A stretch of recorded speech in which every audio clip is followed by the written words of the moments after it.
Hi gang, the Joy of Football podcast this week is a one-off, and we really do appreciate all the comments and replies and compliments and insults. Yes, even those that you send us, and we do read them. And this week we're actually going to go through some of them and respond to them as a one-off. And we're also going to talk at length about how Martin got into commentary and became a commentator and how he learnt the trade.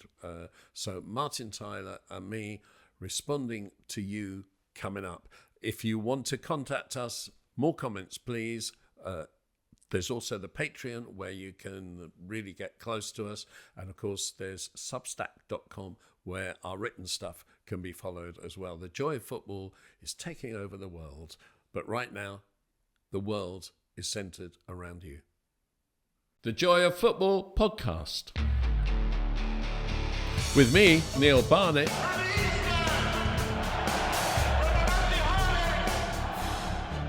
And with me, Martin Tyler. Looks like Xavi! Ready!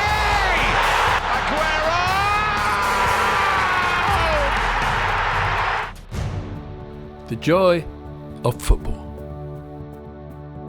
Hello, the Joy of Football podcast with Martin Tyler, the greatest commentator in the world, and me, Neil Barnett, who spent over 30 years working inside a football club.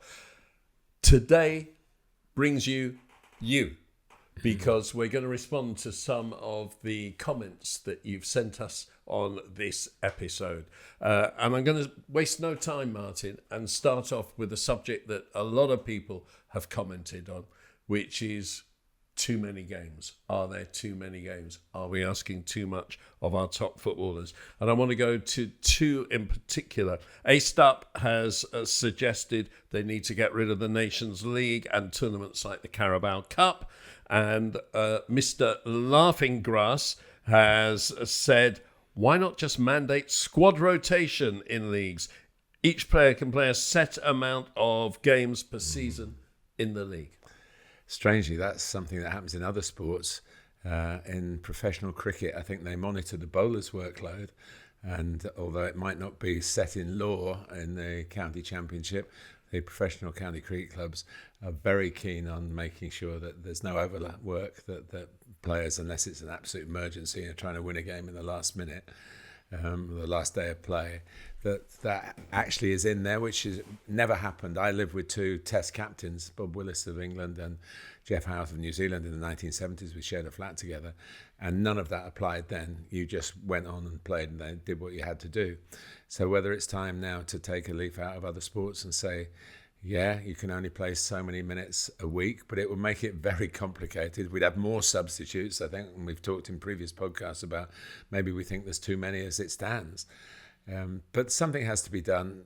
I don't know about ditching competitions. They're amending the Carabao Cup, aren't they? So that will be... but not as much as the Premier League wanted, because the EFL have said, you haven't given us what we want, so we're not giving you what you want.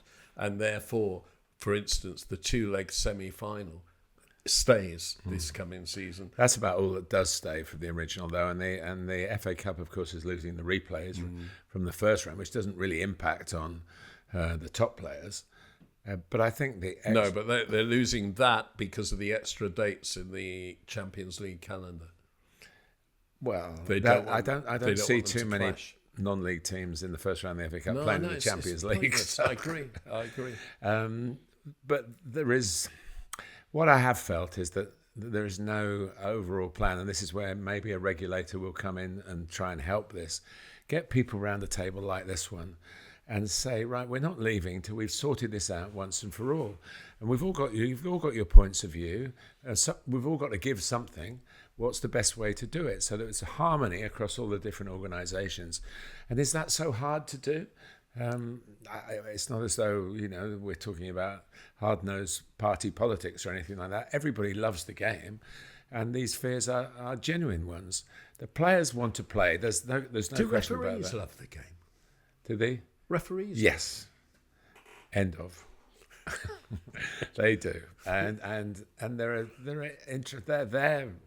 stretched by VAR duties, and so they have a completely different weekend to what it was like before VAR. So there are lots of things that could be improved, but it'll only be improved in my mind by a conciliation of people getting together and sorting out and leaving with a proper calendar. Whether it involves other nations, it probably does as well. Then everybody should be able to put their point of view. And what none of us want to see is all the elite competitions surviving at the expense of the other competitions. Of course, we want to see them survive and be and progress and be the cornerstone of the football business, if you like. But the pyramid, as it stands, with the links between non-league football and being able to get to the Champions League, it's not impossible for that to happen. There's a pathway there, a very difficult one. So I think I worry that every big decision will go in favour of the elite at the expense of the non-elite, and that can't be allowed to happen. I agree. I was really opposed to the idea of a football regulator when it was first suggested, because I was concerned that it was going to be a government representative, and I don't want politics to interfere with my football in that way, and also FIFA don't allow it in that way. I'm now totally for a football regulator, because with a football background. Yeah, because as you say, these things need sorting out. And of course, when you come to the FA Cup and the Carabao Cup, they're run by different organisations. Let's not forget that the League Cup started because the FA Cup was so successful, and the League Cup wanted the ka-ching, the cup of its own, the tournament of its own, in order to get more money. And when it started, half the clubs didn't go in for it. Well, it started, I think, in 1961, and it wasn't until 1966-67 that the final moved to Wembley from a two-legged final. And then everyone had to go in. Yeah. It was compulsory, and the winners, of course, went into Europe, into the old UEFA Cup. And alongside that, Neil, Europe was developing. Of course, we'd had the 5 Real Madrid City's years. Fairs Cup. It wasn't even the UEFA Cup. But what became the Champions League, the European Cup, had been going with those 5 Real Madrid wins from the mid-1950s to 1960s. So it all sort of came in together. So constantly, all these years later, it's finally getting to a tipping point where something's got to be done. But we've talked a lot about the FIFA Club World Cup expanding and the Champions League expanding and all the other European tournaments asking more of the players. You can't keep going. At some point, someone's got to draw a line under it. And at the moment, they're fighting for space. They're not agreeing. And my plan, if I was the regulator, if you like, is I'm not going to have a fight. You're all going to come and we're going to walk out the room, and you're going to stay in the room until we've got somewhere. And I think it's really important in doing that the FA Cup and the Carabao Cup, or the League Cup, whichever sponsor, are kept significantly different. And now, if the League Cup continues with no extra time, then let's have the FA Cup with extra time. The League Cup has to continue with the 2-leg semi-finals. It's asking different questions of the teams. Yeah, that doesn't seem to be too much of an obstacle. It's one extra day to fixture, isn't it, from having a one-leg semi-final. The great thing about it is it's just asking different things of different teams, and it's having an identity that's different, apart from the fact that it's run by a different authority. So I think that's the most important thing.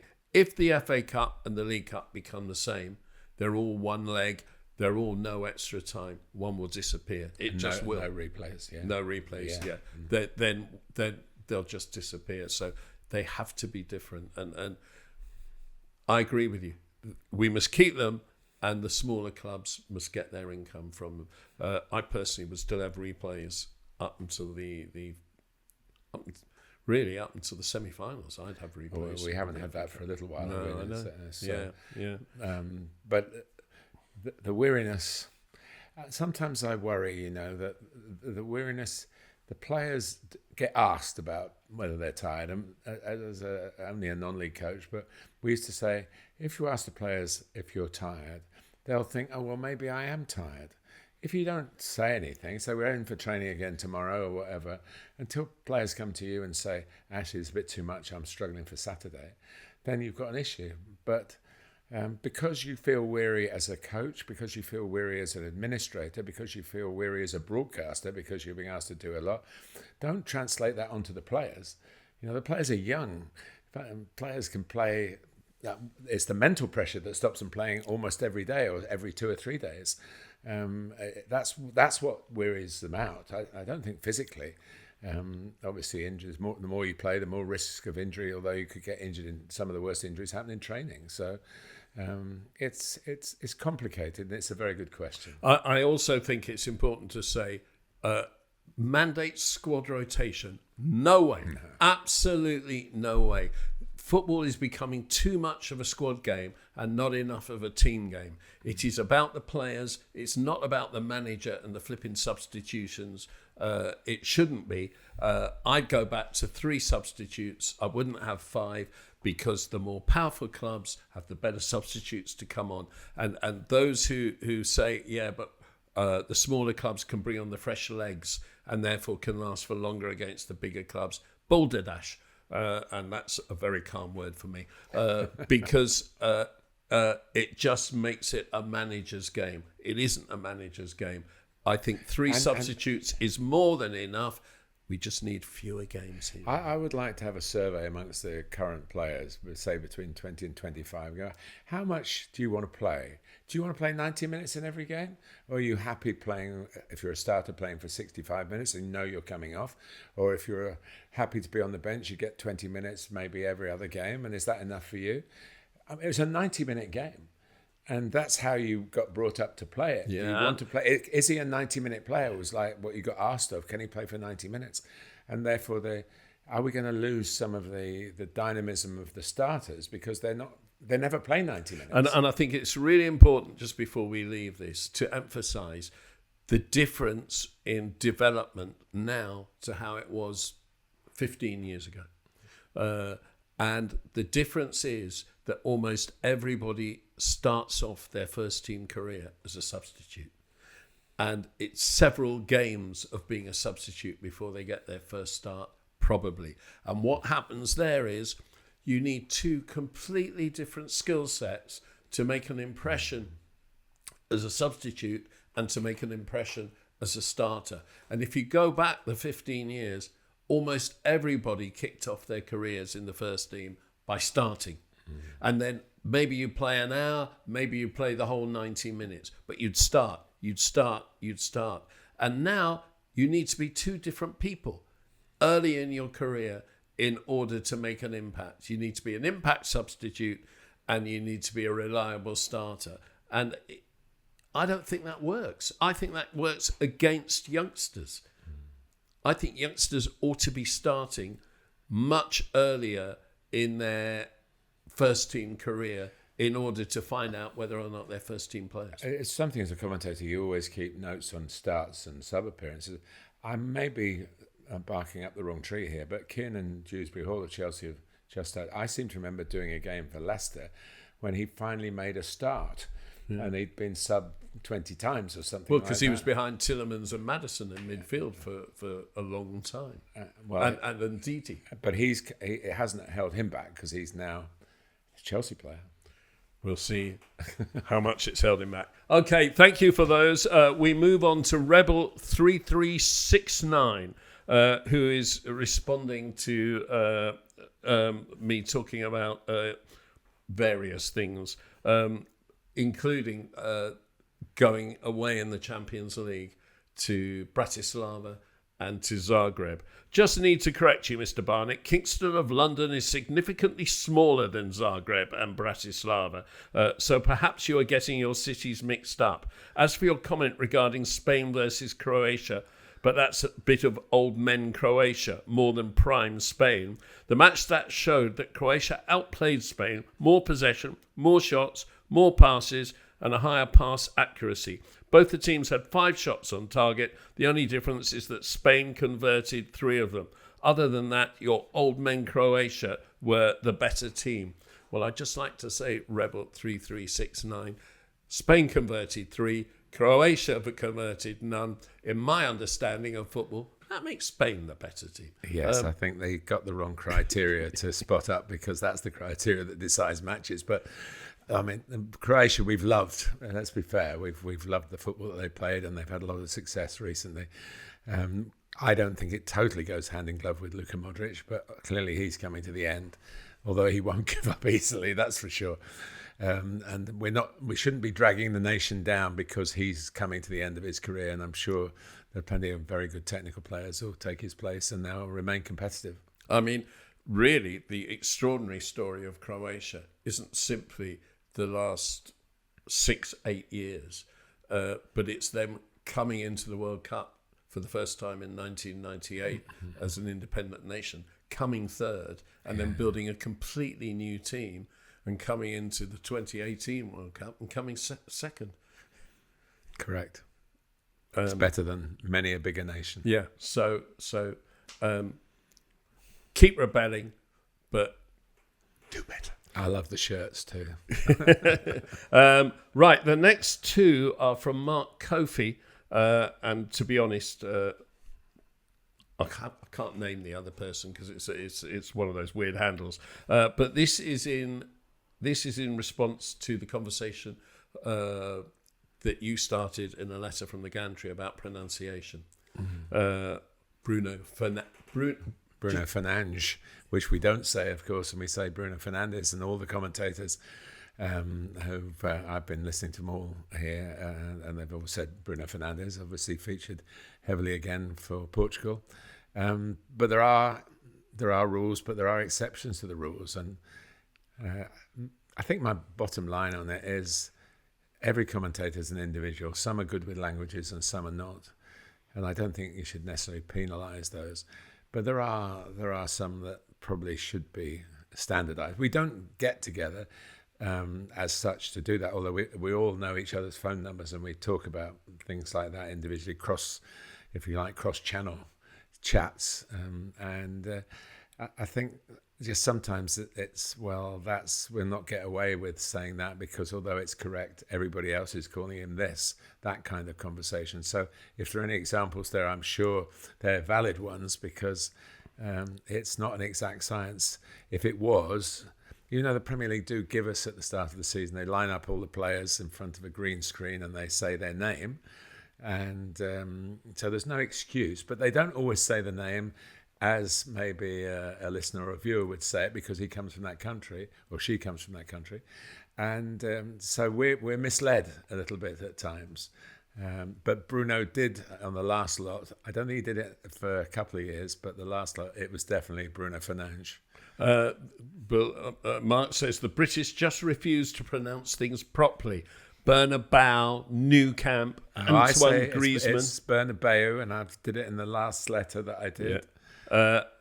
It is Griezmann, but I think generally it's such an odd because he plays for France, but it's a Spanish name, really, isn't it? Or even a German name, I don't know.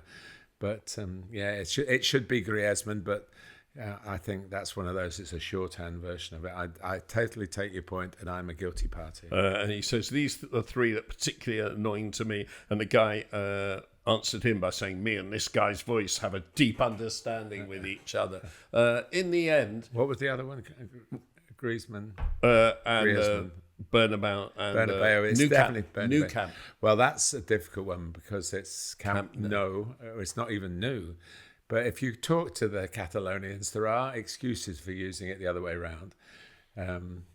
And we'll be back there. It's now looking lavish, isn't it, in its new form? So hopefully I'll have the opportunity to get it wrong. What's the one that annoys you the most? Oh, where do you want to start?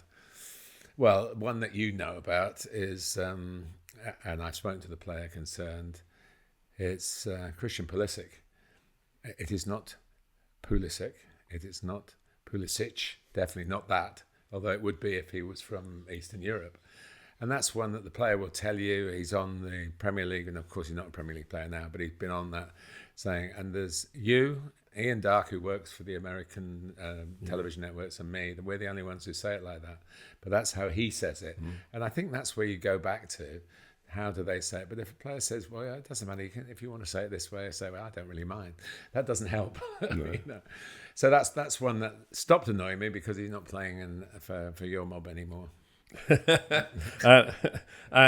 We did have a mention from Wiley Isaac, who said, yes, do another 10 podcasts, please. I could listen all day about the pronunciations. Yeah, I could go on all day about it too. All right. So maybe we'll do one. Maybe down the line, I'll dig out some of the difficult ones and we'll hit you with them. Next up, when we were picking our Premier League team of the season, I had a problem in picking Erling Haaland. I did pick him as my centre forward, but I had a problem because I feel that he didn't score in the big games. And from David Townsend comes, just because he doesn't score against the big boys, he does against everyone else. And those are the goals that have helped win the title, not the games he didn't score. I'm a United fan and would have loved him in our team as a finisher. He's one of the best in the world. Imagine criticising him when he's been the top scorer 2 years out of 2. That's why I picked him, because of that. But I stand by my question mark. And I need my big players to turn up in big games. I'm glad I'm not a top player playing today. Not that I was ever a top player, but the Neil Barnett forensic examination of what I can't do is going to wash over anything that I possibly could do. He's a fantastic player, but nobody is perfect. There's nobody. Someone might have a fantastic month because they give the prizes for players of the month, and they do vary. They're not always the same people. But the ones who do it at the top level, yeah, he's playing with great players. He gets a lot of chances. They don't necessarily play to his strengths. That's one thing I would always speak up for Erling. I think he'd get a lot more goals if he was the total focal point. But why should he be? He's part of a brilliant squad that's very, very hard to beat in any competition. And I'm sure, given his football background, he's very pleased to just be in the team. And he doesn't like getting substituted, does he? So, and of course, he's got that hunger, which we've been talking a lot in recent podcasts about the lack of real strikers who want to score, who go looking for the ball in the penalty area. They don't wait for the ball to come to them, which you could if you played for Manchester City. You'd still get plenty of goals because it would come to you. But that thirst for goals, hunger for goals, I think it's a rare X factor these days, and he has got it. And given that his dad was a centre half, it's quite surprising, really.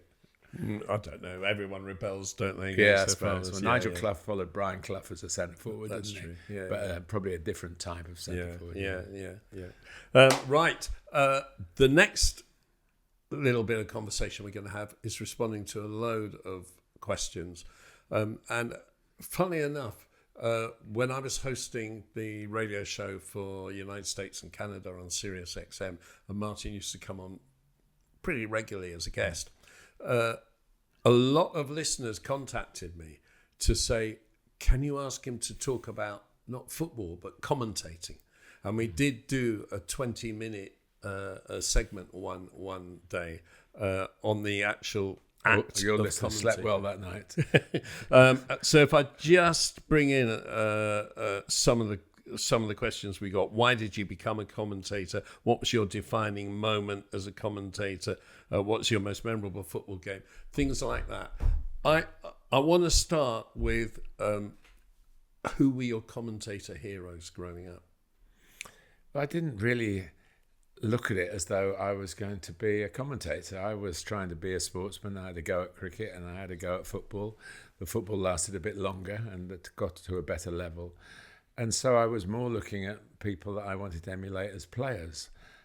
But I did, because I had a connection with cricket, I did love Richie Benaud, who was an amazing combination of a proper journalist. He was actually a crime reporter in his younger days and a part-time cricketer, but also a really successful, shrewd Australian, successful captain.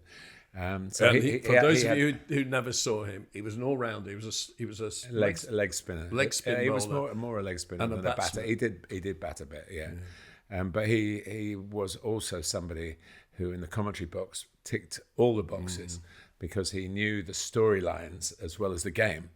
And I thought, and he also was very economical with words, which is, I think, a big quality. I might have mentioned this before, but before my very first game, I got a telegram from John Motson, who was a good friend and sadly who we lost a year or so ago. And he said to me, or the telegram said to me, talk little but say a lot. And I think I've tried to be like that, but obviously when you're one voice you can control that. When you're a part of a pairing or even with three of you on the gantry. So I knew when I look back, I watched a lot of sports, so I listened. Kenneth Wolstenholme did the 66 World Cup, and I was privileged to work on the same gantry as him a few years later.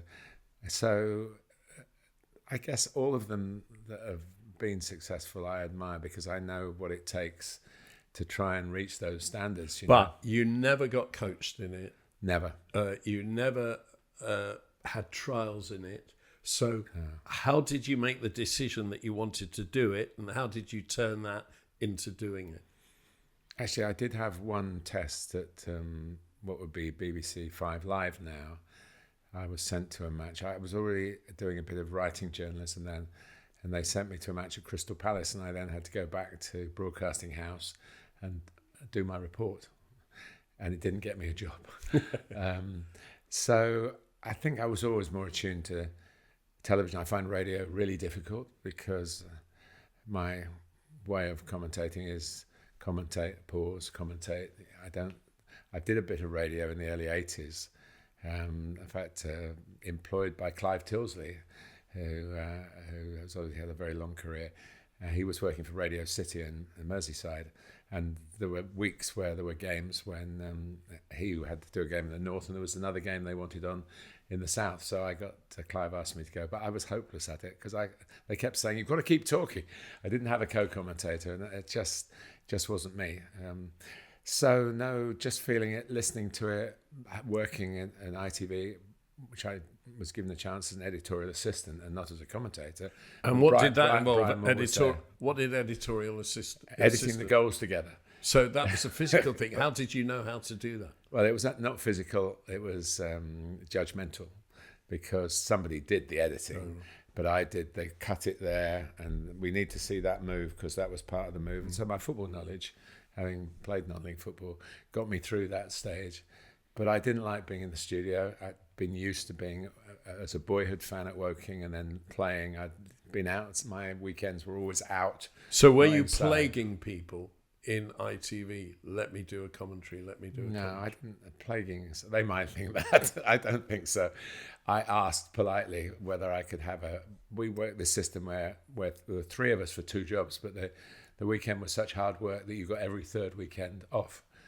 And one of those weekends I asked whether I could just go to a game. It was Arsenal against Queen's Park Rangers in October 1974. I took my little portable tape recorder with me and commentated on the game. It was a very good game, 2-2.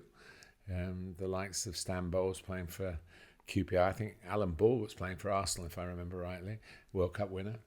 Anyway, of course, being in the building, I could play it to the people that matter. And a guy who I owe an enormous amount to, the late Bob Gardam, who was a Big Match's #1 director, ITV's #1 football director. He listened to it and he said, well, I think you should have another go, do another one. Which I did do another one. And then there was a call to him saying, we need a commentator from an ITV region, the region that's now Meridian, was Southern Television then, for one game. And there's an old joke in television, you did 2 games today, your first and your last. And I thought that was going to be my 2-game, in quotes, hit. But there was no contract to do anything else, no contract to do the game.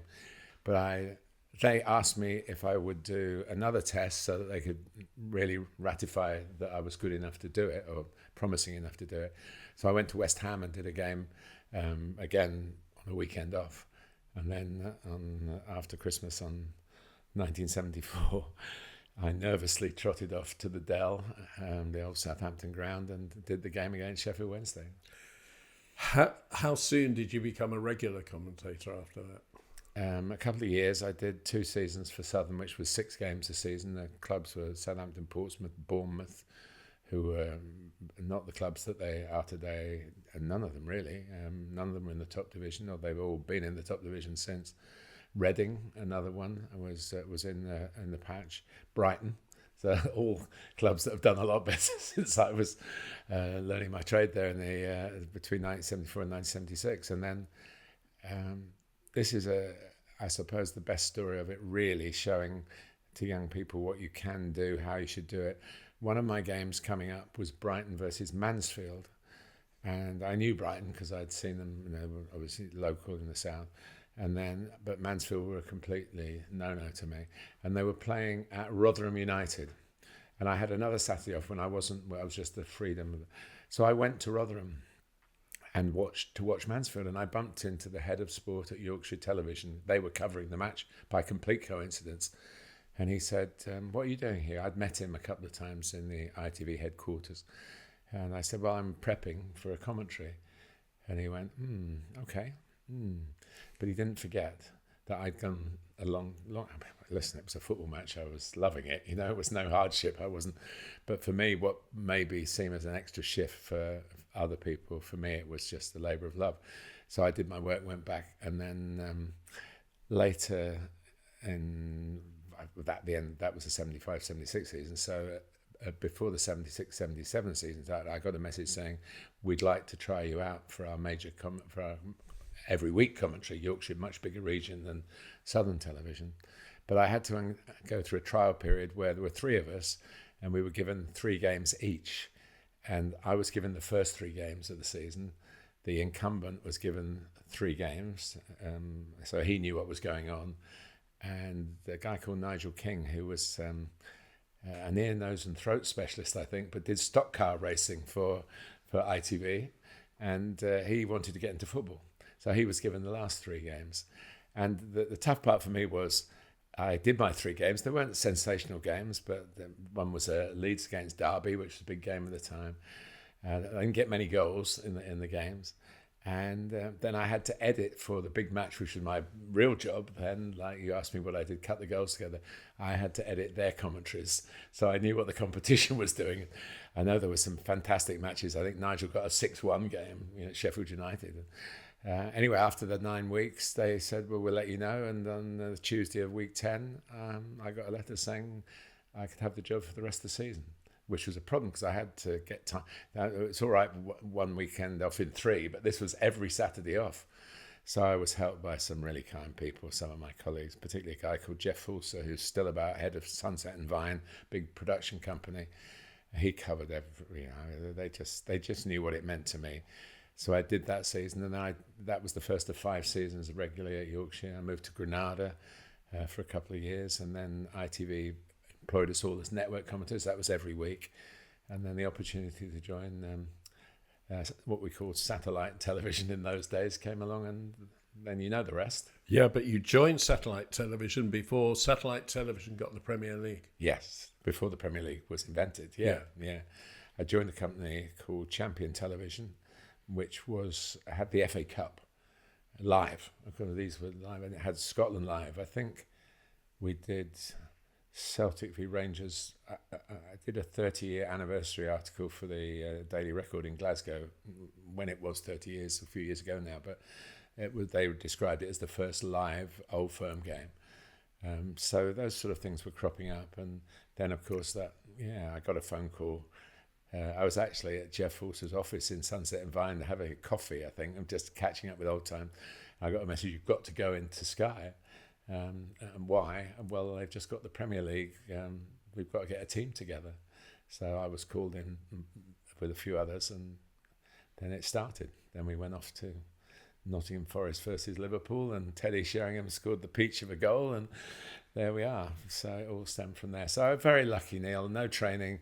But in my heart, it was what I knew I could do. And there was never anything that was too much trouble because I love the game. I love every aspect of it. And I still love playing it. I still dream about playing it.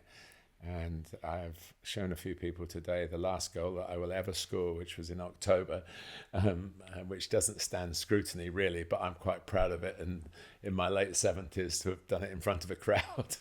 And it wasn't a gimme. I want to finish with one of the things you commentated on for many years, which was the Champions League.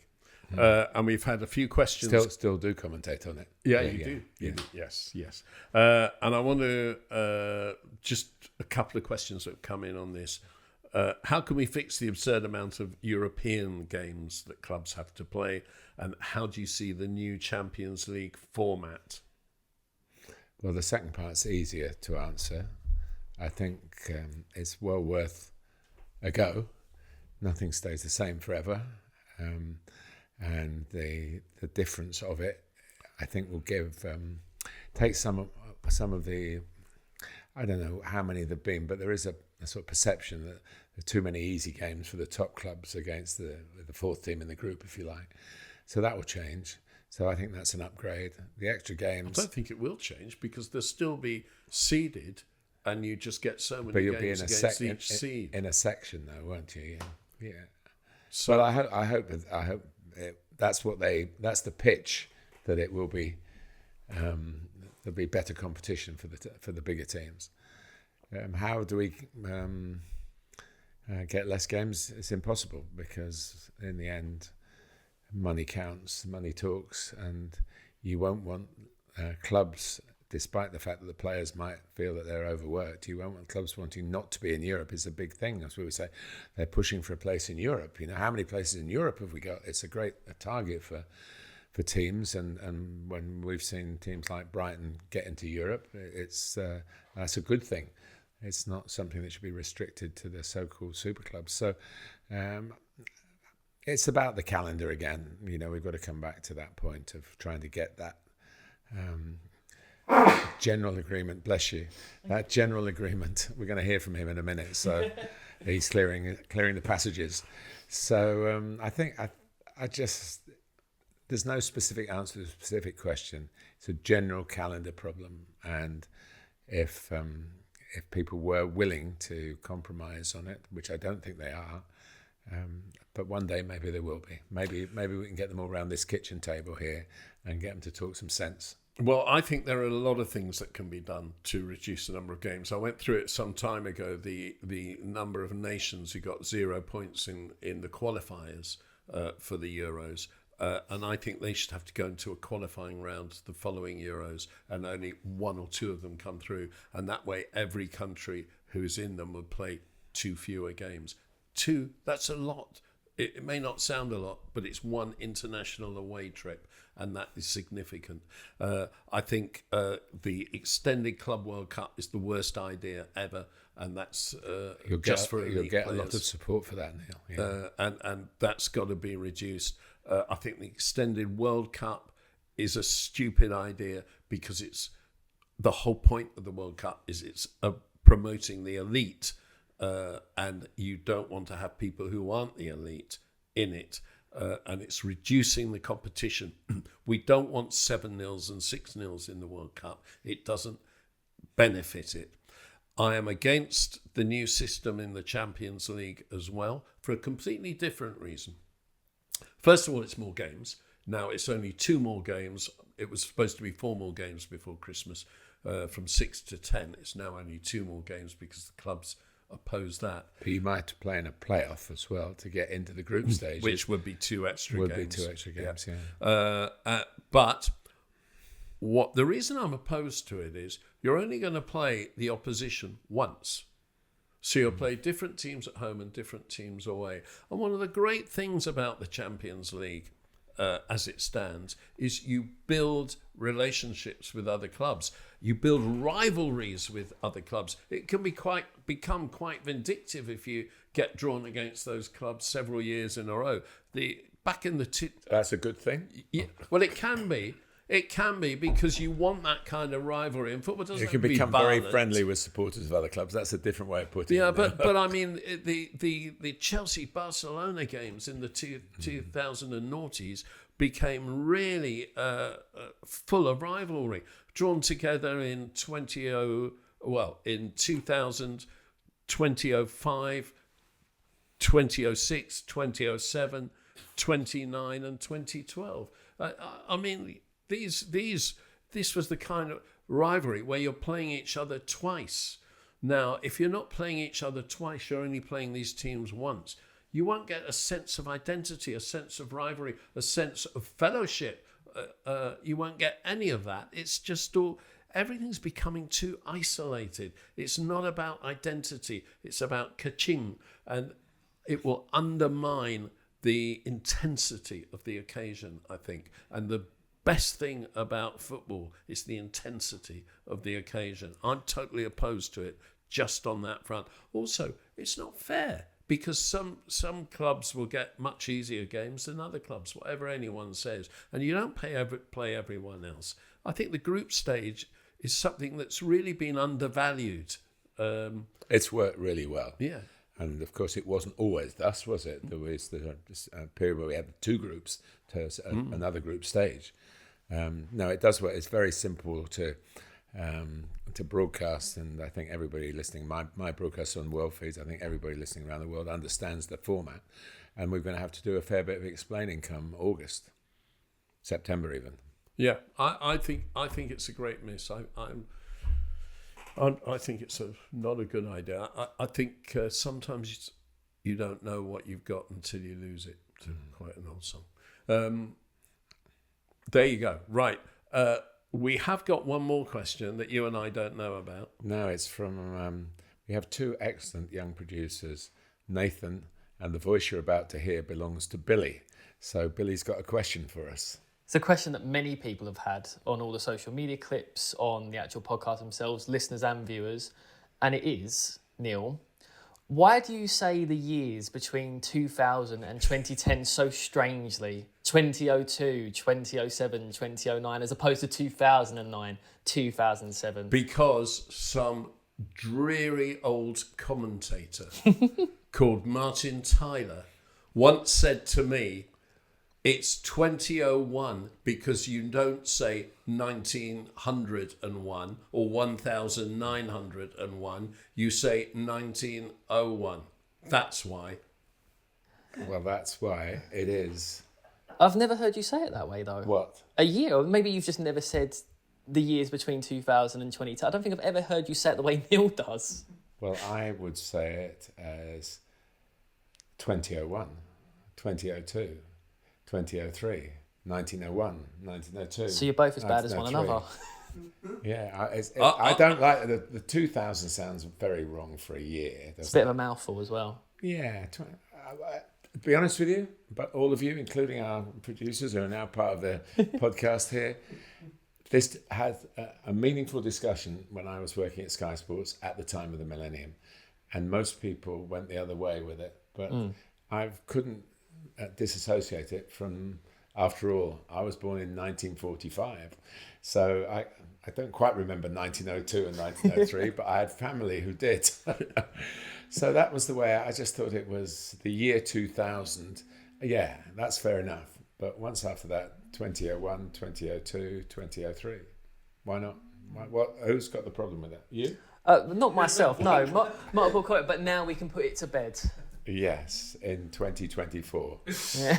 So you flipping unacceptable Manchester United supporters won the league in 2001, 2003, 2007, 8 and 9.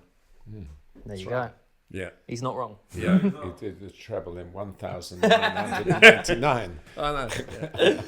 Yeah. Amazing, good stuff. But it's funny how these little things do attract comment, and it just shows why you have to have a thick skin to sit on the commentary gantry, because you're going to irritate with little things that you never even think about. With big things where you've got an opinion on a goal or on a game, and you expect people to see it on the opposite direction, especially if the 2 teams are great rivals. But the minutiae of it all, can I say that? Is that a word? Or is it minutiae? The minutiae of it is something that it's lovely to hear these, because that's why we're going to do these shows once in a while, aren't we? The truth of the matter, we're doing it now because we'll be on holiday when you actually get to see this. We are giving ourselves a week off. Neil's already had a week off, but it'll be I had a few days off. And all I did was watch football. And what we're going to do is hopefully invite you all back again to come through all the various means you can reach us. And we're really happy to answer your questions. You can ask anything, and as long as it's within certain realms of decency, we'll do our best to answer. And I'm delighted that you did recall, as you did when we did this on the radio, talking about your commentary years, the worst commentary you ever had to endure, which you said was the 2012 Champions League final. Because Neil was sitting in front of me. That's the reason why. It was a wonderful occasion. And it was the end of the week. The week started with Sergio Aguero winning the league for Manchester City in somewhat dramatic circumstances. And it finished the following Saturday with Chelsea in Bayern's backyard, making off with the European Cup and putting London finally on the list of winners, which they have added to since, as you want me to mention, Neil. Wonderful. Right, we'll be back to normal next podcast. Normal is not the kind of word I associate with it, but we'll give it a go. Okay, from Martin and me. Take care. Yeah, so that's it. I'll think of you while I'm on the beach. Toodaloo.